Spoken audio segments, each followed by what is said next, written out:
Barrister Ragib Rauf Chowdhury যান পোড়াদহ ইউনিয়নে, যেখানে তিনি এক বিশাল জনসভায় জনগণের সামনে তার উন্নয়ন ভাবনা তুলে ধরেন।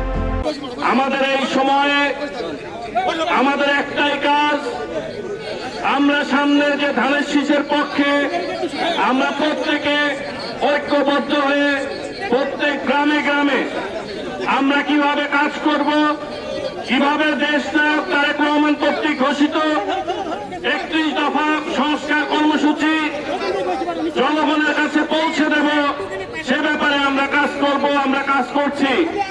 আমাদেরকে আরো ঘরে ঘরে যেতে হবে। দেশ নায়ক তারেক রহমানের 31 দফা কর্মসূচি প্রত্যেক দফা নিজেরা বুঝে জনগণকে বুঝাতে হবে। তিনি বলেন, আমার রাজনীতি ক্ষমতার জন্য নয়, মানুষের জন্য।